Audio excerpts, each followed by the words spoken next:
Baik, Assalamualaikum warahmatullahi wabarakatuh.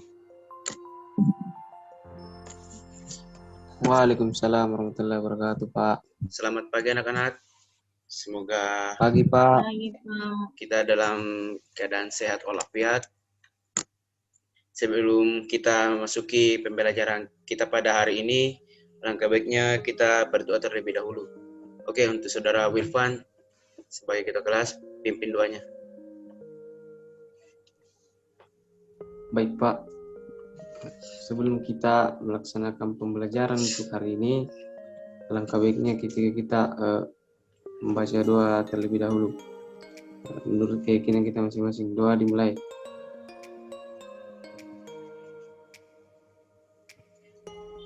Doa selesai. Oke, terima kasih Ananda atas partisipasinya. Oke, baik. Materi pembelajaran kita pada hari ini tentang apa itu anak-anak? Belum tahu, Pak. Oke, karena kalian belum tahu tentang materi kita, jadi materi kita pada hari ini yaitu konflik, kekerasan, dan perdamaian. Jadi sebelum kita masuk terlebih dalam lagi tentang bagaimana itu konflik, kekerasan, dan perdamaian, saya ingin bertanya kepada teman-teman tentang apa itu konflik menurut teman-teman. Menurut pandangan teman-teman itu bagaimana itu konflik? Saya, Pak. Oke, silakan Anda sendiri. Menurut saya, kalau konflik itu adalah suatu perpecahan atau suatu kayak benturan-benturan dalam masyarakat, perpecahan dalam masyarakat, konflik-konflik yang terjadi dalam masyarakat itu ada beberapa macam. Misalnya konflik antar individu, konflik individual, dan konflik-konflik antara sesama. Itu Pak yang saya ketahui. Iya. Baik, terima kasih Dinda atas jawabannya. Oke, sudah sangat baik jawaban dari saudari Tendri Diva ini. Jadi konflik itu menurut dalam PowerPoint Bapak, konflik diartikan sebagai suatu proses sosial antara dua orang atau lebih ataupun juga kelompok yang berusaha menyingkirkan pihak lain dengan cara menghancurkan atau membuatnya tidak berdaya. Konflik lahir dari kenyataan akan adanya perbedaan-perbedaan, misalnya perbedaan ciri badan, emosi, kebudayaan, kebutuhan, kepentingan ataupun pola-pola perilaku antar individu ataupun kelompok dalam masyarakat. Perbedaan dalam masyarakat akan memuncak menjadi konflik ketika sistem sosial masyarakatnya tidak dapat mengakomodasi perbedaan-perbedaan tersebut. Jadi menurut pengertian tersebut, secara pengimplementasiannya konflik bisa jadi terjadi dikarenakan adanya ketimpangan sosial yang terjadi di antara masyarakat yang satu dan masyarakat yang lain. Contoh paling awam yang kita lihat di lapangan yaitu contoh antara perbedaan ras, suku, ataupun perbedaan dalam pandangan sudut ekonomi antara orang kaya dengan orang miskin, itu pun merupakan suatu konflik yang lahir dari kenyataan akan perbedaan-perbedaan. Jadi itu merupakan suatu pengimplementasian dari pengertian ini tersebut. Ataupun bisa jadi pola-pola perilaku dari sudut pandang pendidikan, itu pun juga bisa terjadi, maupun dari sudut pandangan budaya. Jadi begitu ya secara detailnya pengertian dari konflik. Dan untuk kekerasan menurut kalian ini itu bagaimana? Kekerasan itu seperti apa? Apakah kekerasan itu hanya memukul ataupun membunuh? Apakah kekerasan hanya seputaran tersebut? Atau bagaimana menurut kalian? Halo? Ya, saya, Pak. Ya, silakan. Baik, terima kasih atas kesempatan yang diberikan, Pak. Di sini saya akan menjelaskan tentang kekerasan. Menurut saya, Pak, kekerasan itu perbuatan seseorang atau sekelompok orang yang menyebabkan cedera atau hilangnya nyawa, Pak, atau terjadinya kecelakaan, cedera atau kematian, Pak. Itu menurut saya, Pak. Oke, baik, itu sudah sangat mewakili dari penjelasan tentang kekerasan dalam PowerPoint Bapak. Jadi bagus jawaban dari Saudara Wilvan tentang kekerasan tersebut. Jadi kekerasan adalah bentuk lanjutan dari konflik sosial. Jadi kekerasan itu suatu bagian dari suatu konflik sosial yang ada. Kekerasan juga dapat didefinisikan sebagai perbuatan seseorang ataupun kelompok yang menyebabkan cedera atau matinya orang lain atau menyebabkan kerusakan fisik atau barang orang lain. Jadi kekerasan itu bisa terjadi karena adanya konflik antara individu yang satu dengan individu yang lain. Jadi semisal konflik, ya biasa terjadi konflik tentang percintaan lah, itu biasa kan terjadi antara kaum milenial sama sekarang. Jadi itu suatu hal yang sangat harus dihindari dan tidak harus patut untuk dicontoh hanya karena hal sepele, hanya karena hal yang tidak harus diperbuat, jadi bisa menimbulkan suatu cedera atau matinya orang lain. Dalam kehidupan sehari-hari, kekerasan dibedakan menjadi dua, yaitu kekerasan langsung dan kekerasan tidak langsung. Jadi saya ingin bertanya kepada teman-teman, kekerasan langsung dan kekerasan tidak langsung itu bagaimana? Menurut pandangan teman-teman lah, secara awam kalian di lapangan itu bagaimana? Saya Pak, Ya silakan. ya baik, menurut saya kekerasan langsung itu Pak, menurut saya ketika kita melakukan contohnya pemukulan Pak, artinya baik. langsung kita mengeksekusi Pak. Kalau yang tidak langsung Pak, mungkin kita diberikan kata-kata kasar kepada orang lain sehingga Ya, kita sakit hati Pak. Mungkin seperti itu menurut saya Pak. Ya betul, jawaban dari saudara dari Ananda Wilvan. Jadi kekerasan langsung itu kekerasan yang menyentuh secara fisik. Jadi kekerasan itu misalnya memukul, menendang, ataupun membunuh, itu merupakan suatu kekerasan yang secara langsung dilakukan antara individu yang satu dengan individu yang lain, yang bisa jadi kekerasan secara langsung itu karena dalam keadaan bertengkar, berkelahi, itu merupakan suatu kekerasan secara langsung. Jadi dari yang kedua itu kekerasan tidak langsung, itu misalnya yang dijelaskan tadi oleh teman kalian yaitu Wilvan. Jadi kekerasan tidak langsung itu seperti mengejek, itu kan merupakan suatu kekerasan dan suatu hal yang tidak patut untuk dicontoh karena bisa menimbulkan suatu efek dendam dari suatu korban tersebut terhadap pelaku, karena pelaku tersebut mengejek misalnya mengejek secara fisik, mengejek mentalnya, fisiknya, keluarganya ataupun rasnya. Itu merupakan suatu kekerasan yang secara tidak langsung tapi bisa melukai hati orang tersebut dan sehingga menimbulkan konflik dan kekerasan. Jadi secara sosiologis kekerasan umumnya terjadi saat individu ataupun kelompok yang berinteraksi mengabaikan norma dan nilai-nilai sosial dalam mencapai tujuan masing-masing. Jadi kekerasan ini merupakan suatu hal yang sangat bertentangan dengan norma dan nilai-nilai dalam leluhur kita ataupun dalam negara kita, itu Pancasila, yang suatu hal yang tidak patut untuk dicontoh dan mencoreng nama sila ketiga kita, yaitu Persatuan Indonesia, sehingga kekerasan tersebut harus dihindari. Karena bila terjadi di suatu daerah pun kekerasan antar individu ataupun kelompok ataupun ras dan budaya terjadi, maka persatuan yang kita tegakkan dalam negara kita itu tidak ada makna dan arti dari suatu sila tersebut. Jadi kita harus menanamkan toleransi dan menghargai suatu perbedaan yang ada. Jadi kita pindah ke slide keempat, yaitu teori-teori tentang kekerasan. Teori yang pertama itu teori faktor individual. Agresivitas perilaku ke seseorang dapat menyebabkan timbulnya kekerasan. Dan kedua itu teori faktor kelompok. Terjadi karena benturan identitas kelompok yang berbeda. Dan tiga, teori dinamika kelompok.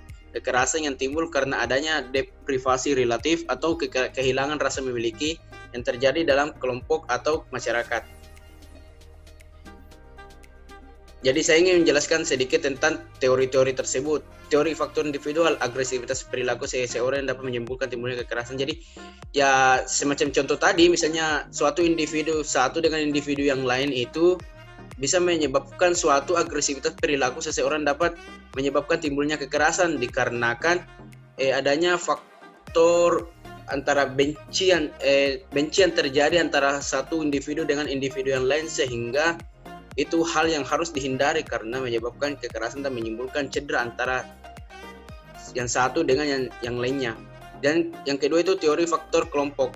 Terjadi karena benturan identitas kelompok yang berbeda. Jadi misalnya kelompok gamers dengan kelompok kelompok BTS, kelompok K-pop, itu bisa jadi terjadi karena adanya suatu ejekan yang misalnya dialami oleh kelompok K-pop yang dilakukan oleh kelompok gamers, begitupun sebaliknya. Jadi itu merupakan suatu teori yang harus dihindari karena itu menyebabkan suatu kekerasan terjadi sehingga konflik di keduanya itu bisa terjadi dan bisa jadi menimbulkan